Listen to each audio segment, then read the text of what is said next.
పెహల్గాం ఉగ్రదాడి నేపథ్యంలో ప్రధాని నరేంద్ర మోదీ అధ్యక్షతన భద్రతా వ్యవహారాల కేబినెట్ కమిటీ భేటీ జరిగింది. భేటీలో చాలా కీలకమైన నిర్ణయాలు తీసుకుంటారు.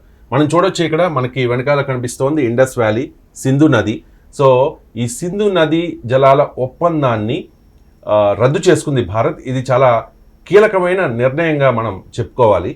అసలు ఏమనుకున్నారంటే, మోదీ సౌదీ అరేబియా పర్యటన కుదించుకుని ఇండియా వచ్చిన వెంటనే సైనిక చర్య మొదలవుతుంది పాకిస్తాన్ మీద, లేకపోతే అది అణుయుద్ధానికి కూడా దారి తీయవచ్చు, ఆ రేంజ్లో అంచనాలు వచ్చాయి. కానీ మోదీ చాలా వ్యూహాత్మకంగా వ్యవహరిస్తున్నట్టుగా కనిపిస్తోంది. ముందుగా ఈ సింధు నదీ జలాల ఒప్పందాన్ని రద్దు చేసుకున్నారు మోదీ. ఎంజీ రావు గారు ఉన్నారు మనతో, అంతర్జాతీయ నిపుణులు. నిన్న చాలా డీటెయిల్డ్గా మీరు ఎక్స్ప్లెయిన్ చేశారు. సో ఇప్పుడు ఈ సింధు నది జల ఒప్పందం రద్దు గురించి ముందుగా మనం మాట్లాడుకుందాం. అసలు సింధు నది జల ఒప్పందం ఏంటి, ఎప్పుడు జరిగింది, దాని ప్రాముఖ్యత ఏంటి? సింధు నది అందరూ ఏంటంటే 145 కోట్ల మంది భారతీయులు, ప్రపంచ దేశాలన్నీ భారత్ ఎటువంటి సైనిక చర్య తీసుకుంటుంది అని కళ్ళు అప్పగించి చూసినప్పుడు భారతదేశం, మరీ ముఖ్యంగా భారత ప్రధాని మోడీ గారు తీసుకున్న నిర్ణయం ఏంటంటే సింధు నది నీటి ఒప్పందాన్ని నిలిపివేత. ఇది రద్దు చేయలేదండి, నిలిపివేత అంతే.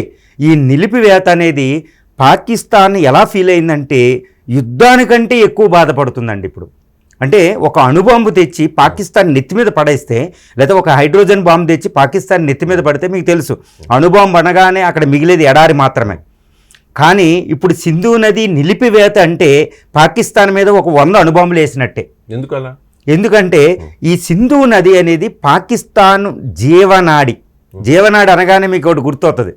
పాకిస్తాన్ ఆర్మీ చీఫ్ ఏమన్నారండి? జగ్లర్ వ్యాన్ మా జీవనాడి జమ్మూ అండ్ కాశ్మీర్ అన్నారు. ఇప్పుడు అదే జీవనాడి యాక్చువల్గా జమ్మూ అండ్ కాశ్మీర్ జీవనాడి కాదు పాకిస్తాన్కి, సింధు నది జీవనది. ఈ సింధు నది అనేది అండి జీవనది, వాడికి జీవనాడి. ఇదిగోండి చూడండి, మీకు ఎంత బ్యూటిఫుల్గా మీకు ఇది అర్థమవుతుందంటే నేను ఇండియా తీసుకున్న నిర్ణయాన్ని.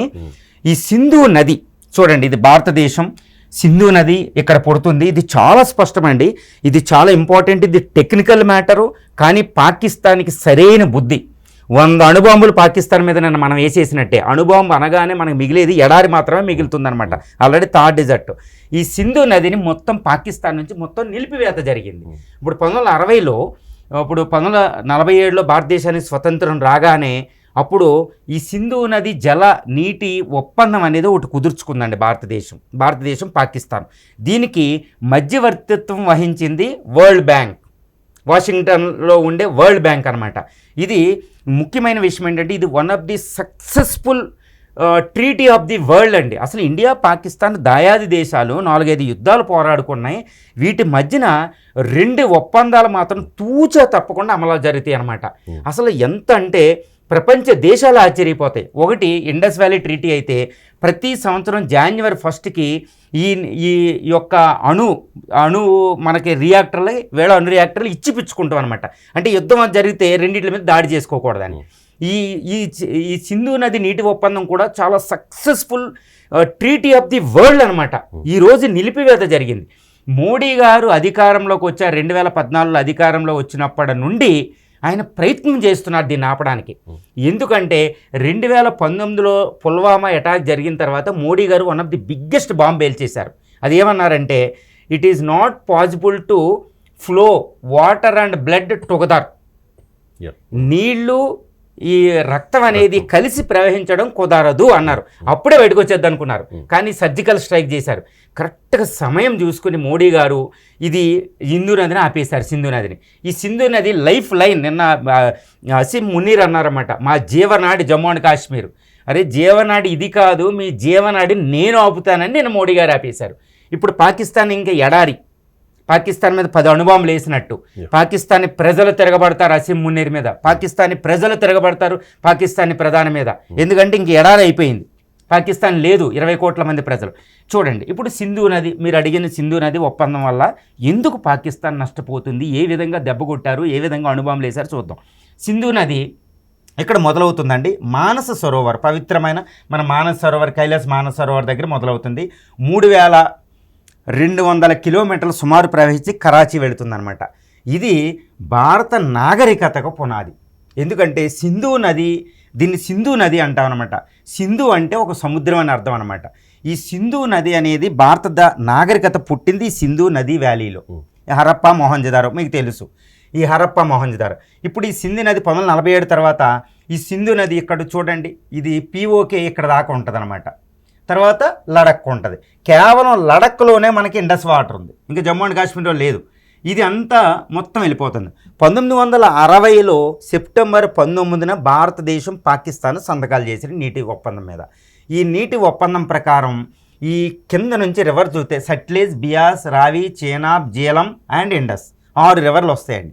సట్లెజ్, బియాస్, సట్లెజ్ ఉపనది, తర్వాత సట్లెజ్, బియాస్, రావి, ఈ 3 నదులనే ఇండియాకు వచ్చినాయి. చాలా జాగ్రత్తగా చూడండి. సట్లెజ్, బియాస్, రావి భారతదేశానికి వస్తాయి. వీటిని తూర్పు నదులు అంటారు. ఈ మూడింటిని భారతదేశం వినియోగించుకోవచ్చు. తర్వాత సట్లెజ్, బియాస్, రావి తర్వాత చేనాబ్, జీలం, ఇండస్. ఇప్పుడు సింధు నది పాకిస్తాన్కి మొత్తం వెళ్ళిపోయినాయి అనమాట. ఇంకా వీటిని మనం వాడుకోవడానికి లేదు. అంటే కేవలం 30% నీటి వనరులే భారతదేశానికి వచ్చినాయి, 70% నీటి వనరులు పాకిస్తాన్కి వెళ్ళిపోయినాయి 1960 ఒప్పందం ప్రకారం. ఇప్పుడు 60 అంటే ఇప్పుడు ఎన్ని సంవత్సరాలు అయింది అండి? 40, 20, 60 సంవత్సరాలు అయిపోయింది. 60 సంవత్సరాల తర్వాత ఎంతో మారిపోయింది. ఇప్పుడు ఇక్కడ పంజాబ్, హర్యానా అనేది హరిత విప్లవం వచ్చింది. ఎన్నో నీటి అవసరాలు పెరిగినాయి. మొత్తం ఈ నీళ్ళంతా పాకిస్తాన్కి వదిలేస్తున్నాం. అదేమో మనకు టెర్రరిజాన్ని పోషిస్తుంది. అదే అంటున్నారు మోడీ గారు, blood and water cannot flow together. అసలు మనమేమో నీళ్ళు ఇస్తాం, వాడేమో మనకి బ్లడ్. నిన్న బైసారన్ నది మీద ఇప్పుడు ఏంటి, దీన్ని నిలిపివేసాం. ఇప్పుడు సరైన బుద్ధి. ఇంకా మీరు బ్లడ్, నిన్న ఇండియా చాలా కీలకంగా చెప్తుందండి, ఇట్ ఈస్ కెప్ట్ ఇన్ అబేయన్స్. మేము నిలిపివేశాం అంటిల్ స్టాప్ ది టెర్రరిజం. మీరు టెర్రరిజాన్ని మానేంత వరకు నీళ్లు రావు. ఇప్పుడు తప్పనిసరిగా పాకిస్తాన్ టెర్రరిజాన్ని ఆపవలసిన పరిస్థితి వచ్చింది. అదర్వైజ్ పాకిస్తానీ ప్రజలే తిరుగుబాటు చేస్తారు. ఎందుకంటే వ్యవసాయదారులు మొత్తం వ్యవసాయం అంతా కుప్పగిలిపోయిందండి. సో ఇది పాకిస్తాన్ నెత్తిన 100 అణుబాంబులు వేసినట్టు. It's a beautiful. ఇది దాడి కంటే, యుద్ధం కంటే ఎక్కువ అండి. అణుయుద్ధం చేస్తే ప్రజలు చనిపోతారు, అక్కడ పరిస్థితులన్నీ చిన్నాభిన్నం అయిపోతాయి. అంటే వాటర్ ఇవ్వకపోవడం వల్ల ప్రజల్లో ఒక రకమైన వ్యతిరేకత క్రియేట్ చేసి టెర్రరిజాన్ని ప్రజల ప్రెజర్తో పాకిస్తాన్ గవర్నమెంట్ కంట్రోల్ చేసేలా మోదీ వ్యూహాత్మకంగా వెళుతూ ఉన్నారు. అండ్ 1960లో ఈ సింధు నది ఒప్పందం, జల ఒప్పందం జరిగింది కదా. సో ఇప్పుడు ఇది రద్దు కాదు, తాత్కాలికంగా ఆపివేశారు, అంతే కదా. అక్కడ టెర్రరిజం ఆగిపోతే ఇక్కడ నీరు విడుదల చేస్తారు అని చెప్పేసి. సో ఇప్పుడు పాకిస్తాన్కి నీరు వెళ్ళడం లేదు, ఆపేస్తారు. ఇది భారత ప్రగతికి ఏ రకంగా ఉపయోగపడుతుంది? ఇది ఇక్కడ 2 విషయాలండి. ఇప్పుడు నిన్నే వరల్డ్ బ్యాంక్ చెప్తుందన్నమాట. వరల్డ్ బ్యాంక్ నిన్నే ఒకటి రిలీజ్ చేసింది, India is the fastest growing economy. భూమి మీద అత్యంత వేగంగా అభివృద్ధి చెందుతున్న అతిపెద్ద ఆర్థిక వ్యవస్థ. ఇప్పుడు భారతదేశానికి నీటి కొరత ఉంది. ఇక్కడ చూడండి, పంజాబ్, హర్యానా ఇప్పుడు నదుల link project, river linking project అమలు జరుపుతున్నాం. ఇదంతా ఎడారవుతుంది. ఈ నీళ్ళన్నీ పట్టుకెళ్ళి పాకిస్తాన్కి ఇచ్చేస్తున్నాం. మన పంజాబ్, హర్యానా ధాన్యాగారం భారతదేశానికి. సో ఇక్కడ నార్త్ ఇండియా అంతా రివర్ ప్రాబ్లం వచ్చింది, క్లైమేట్ చేంజ్ వీటి వల్ల. ఈ నీళ్లు దానికి వదిలేయడం ఏంటి, మనం వాడుకుంటాం. ఒక్కసారి అసలు యుద్ధానికి బదులు నీటి నిలిపేత ఆపి 2 నీళ్ళకి మనం సస్యశ్యామలం చేస్తుంది అనమాట భారత వ్యవసాయానికి. సో రివర్ లింకింగ్ ప్రాజెక్ట్ అప్పులు చెప్తే ఇప్పుడు మీద ఇక్కడ బాగ్లీహార్ అని, తుల్బుల్ ప్రాజెక్ట్ అని, ఇవన్నీ ఉలార్ ఇక్కడ కడుతుంటే అది అబ్జెక్ట్ చేసి వరల్డ్ బ్యాంక్కి వెళ్తుంది. మా మీద కట్టేస్తున్నారని. మనం ఎప్పుడు కూడా భారతదేశానికి ఒక వీక్ పాయింట్, ఈ వీక్ పాయింట్నే పాకిస్తాన్ చూసుకుంటుంది. అదేంటంటే అంతర్జాతీయ ఒప్పందాలని తూచా తప్పకుండా అమలుపరచడం. ఇది భారత్ వీక్నెస్. పాకిస్తాన్కి అంతర్జాతీయ చట్టాలు ఏమి ఉండవు, అన్ని నుంచి టెర్రరిజం పంపిస్తుంది క్రాస్ బార్డర్. ఇప్పుడు ఈ వీక్నెస్ చూసుకుని ఇది పెడుతుంది. ఉన్నది మోడీ. ఓకే, ఒకప్పుడు ఇందిరా కూడా, మీకు ఒకటి గుర్తు పెట్టుకోవాలండి, ఇక్కడ ఇందిరాగాంధీ కూడా మీకు చెప్తాను. ఇందిరాగాంధీ కూడా ఈ ఒప్పందాన్ని ఆపలేదు. 1971, 1965లో లాల్ బహదూర్ శాస్త్రి గారు యుద్ధం చేసినప్పుడు, అయూబ్ ఖాన్ ఉన్నప్పుడు ఈ ఒప్పందాన్ని ఆపలేదు. యుద్ధం చేసినా నీళ్ళే పంపించేశారు. 2 ఇందిరాగాంధీ, దట్ ఈస్ ఇందిరా అంటే one of the strongest, Ramachandra గుహ అంటారండి, 2nd strongest prime minister in India. Vajpayee అన్నారు కదా, కాళీమాత. అలాంటి ఇందిరాయే అరే చచ్చారని యుద్ధంలో ఓడిపోయినా 90,000 పట్టుకుని వదిలేసిన ఈ నీటిని మాత్రం పంపడం ఆపలేదు ఇందిరా కూడా. మన వీక్నెస్ అనుకుంటున్నారు. ఇప్పుడు మోడీ గారు ఒకటే చెప్పారు, ఎన్ని చేసిన వాళ్ళు టెర్రరిజం ఆపరండి వాళ్ళు. ఎందుకంటే చూడండి, యూరి అటాక్ చేసాం, బాలాకోట్ చేసాం, పుల్వామా తర్వాత అన్నీ చేసాం, సర్జికల్, ఈవెన్ మన్మోహన్ గారు కూడా కొన్ని సర్జికల్ చేశారు, బయటపడలే. ఇవన్నీ చేసిన తర్వాత కూడా టెర్రరిజం ఆపడు, ఏ విధంగా కూడా ఆపడు, వాడు తెగించేస్తున్నాడు. ఎందుకంటే వాడి చేతిలో నిన్న మీరు అన్నట్టు పిచ్చోడి చేతిలో రాళ్ళు ఉన్నాయి, అణుబాంబులు, ఇండియా రాదు, మనం టెర్రరిజం చేద్దామని డిసైడ్ అయిపోయాడు వాడు. ఇప్పుడు వీడికి ఏంటి, ఆడి జీవనాడిని తీసేసాం, ఇంకా వాడు ఇట్టి పరిస్థితుల్లో టెర్రరిజాన్ని కంటిన్యూ చేసే అవకాశాలు లేవండి. రైట్. ఇప్పుడు మనం చూసాము ఇజ్రాయెల్ అండ్ హమాస్ ఎప్పుడు అక్కడ ఉద్రిక్త పరిస్థితులు ఉంటూ ఉంటాయి. అలాగే ఉక్రెయిన్ అండ్ రష్యా వార్ జరుగుతోంది. సో ఇవన్నీ కూడా ఎప్పుడు థర్డ్ వరల్డ్ వార్కి దారితీస్తాయో అన్న భయం ప్రపంచవ్యాప్తంగా ఉంది. కానీ రీసెంట్గా జరిగిన ఈ పహల్గామ్ దాడి తర్వాత భారత్ రియాక్షన్ ఏ రకంగా ఉంటుంది, అండ్ ఇది థర్డ్ వరల్డ్ వార్కి ఏదైనా దారితీస్తుందా అని చెప్పి ప్రపంచం అంతా కూడా చాలా నిశ్చితంగా గమనించిన పరిస్థితి.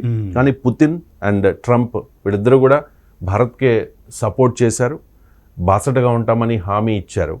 అంటే మోదీ హుటాహుటిన సౌదీ అరేబియా పర్యటనను ముగించుకుని ఇండియా వచ్చేసి భద్రతా వ్యవహారాల కేబినెట్ కమిటీ భేటీ నిర్వహించి ఆ భేటీలో ఏదో ఒక కీలకమైన నిర్ణయం, అది సైనిక చర్య లేకపోతే సర్జికల్ స్ట్రైక్సా లేకపోతే అది అణుయుద్ధమా, ఈ టైప్లో స్పెక్యులేషన్స్ వచ్చాయి. కానీ చాలా చాలా చాకచక్యంగా ఈ సమస్యకు పరిష్కారం చూపించే విధంగా ఫస్ట్ అణుయుద్ధం లాంటి అణుయుద్ధం కానీ అణుయుద్ధం మీరు చెప్పారు కదా, సింధు నదీ జలాల ఒప్పందం తాత్కాలికంగా ఆపివేశారు. సో మోదీ తీసుకున్న ఈ చర్య మీద మీ కామెంట్ ఏంటి? అంటే చాలా చాకచక్యంగా యుద్ధం చేయకుండానే ప్రత్యర్థిని కట్టడి చేసే ఒక వ్యూహం ఇది.